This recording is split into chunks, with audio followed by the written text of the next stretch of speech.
여러분 안녕하십니까? 계시록 10분 강해 50번째 시간입니다. 오늘은 계시록 3장의 첫 번째 강의로 빼앗긴 요새라는 제목으로 사대교회에 보내시는 예수님의 편지 첫 번째 시간입니다. 계시록 3장 1절 사대교회의 사자에게 편지하기를 하나님의 7 영과 7 별을 가진 이가 가라사대 네가 살았다 하는 이름은 가졌으나 죽은 자로다. 7 교회 중 5번째는 사대교회로 사대라는 이름은 남아있는 것, 또 남은 자의 도망이라는 의미입니다. 사대는 두아디라 남동쪽 56km 지점에 위치한 2000m 높이의 높은 산등성이에 세워진 고대 성체이자 천연의 요새입니다. 깎아지른 절벽과 성체까지 갖춘 이 도시는 그 아래 비옥한 평야와 또 사금이 나오는 팍톨루스 강까지 있어서 매우 부유한 도시였습니다. 그리고 고대 리디아 제국의 수도였으며 후에는 페르시아의 중심 도시였습니다. 이 화려했던 도시가 지금은 잡초에 묻혀 겨우 목동들이 가축을 먹이는 황폐한 땅으로 몰락한 것은 너무나 놀라운 역사입니다. 그 원인은 2번이나 이 견고한 성을 믿고 방심하다가 적군에게 함락된 적이 있기 때문입니다. 또 지진과 계속되는 전쟁으로 파괴를 당한 후 다시 복구되지 못한 채 쓸쓸하게 역사의 무대에서 퇴장당하고 말았습니다. 사대성이 당한 첫 번째 함락은 고레스 대왕의 페르시아 군에게 포위당했을 때 난공불락의 성을 믿고 아무 방비도 하지 않고 모든 군인이 잠을 잔 탓에 성을 빼앗긴 것입니다. 낮에 보초를 서던 사대군의 한 병사가 부주의로 떨어뜨린 투구를 집어오기 위해 비밀의 통로를 내려와서 투구를 가져가는 것을 멀리서 주시하던 페르시아의 병사가 보고 즉각 보고했습니다. 그리하여 페르시아 군대는 밤에 그 비밀 통로로 올라가서 다들 잠들어 있는 무방비의 성을 쉽게 점령한 것입니다. 이렇듯 사대는 세계 역사상 가장 허무하게 무너진 성체입니다. 사대군은 아예 보초병도 세우지 않았던 것으로 전해지고 있습니다. 그들은 그 성체의 견고함과 험준한 지형상 적들의 접근이 거의 불가능하다는 것을 지나치게 믿고 방심했다가 허를 찔려버린 것입니다. 그리고 2번째 함락은 그 뒤 300여 년 후에 똑같은 방법으로 시리아의 안티오쿠스의 군대에게 또다시 점령당하게 되었습니다. 같은 실수를 반복한 것은 사대를 지키던 군대의 태만과 자부심 때문이었습니다. 전장에서 가장 중요한 임무를 맡은 보초병이 없거나 또는 졸며 자는 바람에 적군의 기습에 속수무책으로 당하고 만 것입니다.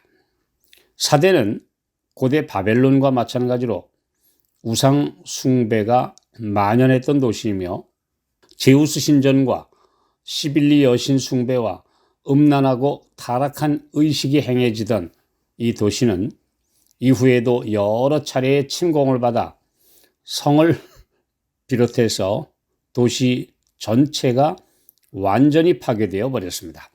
폐허가 된 사대의 오늘날 모습은 역사의 무상함과 함께 하늘의 심판을 받아 멸망한 증거의 현장이 되었습니다.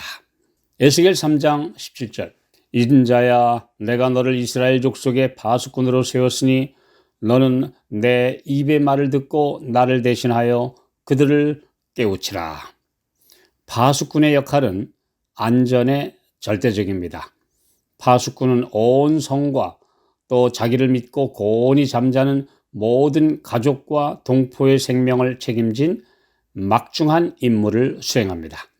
졸리고 피곤해도 절대 졸거나 잠을 자서는 안 됩니다.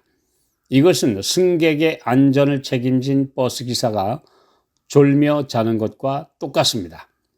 때로는 이 한 사람의 보초가 잠자는 바람에 나라가 멸망하기도 했음을 명심해야 합니다. 이사야 56장 10절. 그 파수꾼들은 소경이요 다 무지하며 벙어리게 해라. 능히 짓지 못하며 다 꿈꾸는 자요 누운 자요 잠자기를 좋아하는 자니에요. 이것이 바로 오늘날 다가오는 세상의 멸망과 주의 재림을 앞두고 위험을 감지하여 경고해야 할 파수꾼의 직분을 맡고도 본분을 잊어버린 사람들의 모습입니다. 세상의 명예와 돈과 쾌락과 취미에 취해서 마땅히 해야 할 책임을 잊어버린 이런 사람들 때문에 대다수의 교회가 다 깊은 영적 잠에 빠져 있습니다.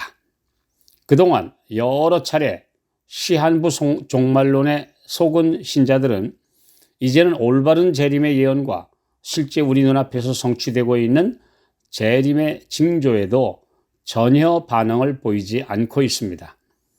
그리하여 악의 연합군이 고지를 점령하고 하나씩 그 세력 앞에 무너져 버리고 있는 위태로운 현실을 바르게 깨우치는 주의 사자들은 안위를 좋아하는 사람들에게 환영받지 못합니다.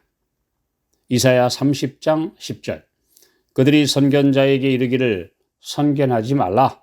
선지자에게 이르기를 우리에게 정직한 것을 보이지 말라. 부드러운 말을 하라. 거짓된 것을 보이라. 이 부드러운 말을 하라 라는 말을 난해주에는 아첨하는 말이라고 번역했습니다. 많은 신자들은 죄를 죄라고 지적하는 고든 책망의 기별은 싫어하고 그 대신 예수 그리스도를 믿고 교회에 출석하고 헌금과 직분만 잘 이행하면 신실한 성도라고 자부하게 만드는 칭찬과 격려에 만족합니다. 주의 사업을 위한 전적인 희생과 헌신, 그리고 철저한 회개와 자아와의 싸움 같은 올바른 전투적인 모습은 점차 보기 힘들어지고 있습니다. 신자들의 가정에서 가족재단은 무너진 지 오래이며 안락한 소파에서 쇼와 스포츠와 게임을 즐기기에 바빠서 그리고 모임과 회식에 참여하느라 저녁 예배는 황폐화되고 말았습니다. 개인적으로 주님과 만나는 경건의 시간을 가지지 못한 채 일상에 파묻혀 영성이 점점 좀먹어 들어가고 있습니다. 사대의 견고한 성이 방심한 탓에 무너졌던 역사는 우리에게서도 계속 반복되고 있습니다. 한때 신실하고 열성을 다해 주님을 섬기며 하늘을 사모했던 분들의 견고한 믿음이 세속의 침투로 오늘날 무너지고 있는 시대입니다. 특히 기대했던 대로 주님이 속히 오시지 않자 마태복음 25장 5절 신랑이 더디어 오므로 다 졸며 잘세라는 예수님의 예언이 그대로 실행되고 있는 오늘날 시대입니다. 일곱 교회는 시대별로도 적용되지만 전 세계적으로 모든 교회들에 다 적용되는 하늘의 메시지입니다. 모든 교회는 이 말씀에 귀 기울여야 합니다. 사탄은 신자들이 자고 있는 동안에 우리의 가정과 교회에 변질된 신앙의 깃발을 세우고 있습니다. 서구 사회에서 교회 건물이 팔려서 술집과 클럽으로 변해버리는 현상은 우리에게도 남의 일만은 아닙니다. 아직 시간이 남아있을 때 교회와 신자들을 깨우쳐서 새롭게 되기를 주님은 간절히 바라고 계십니다.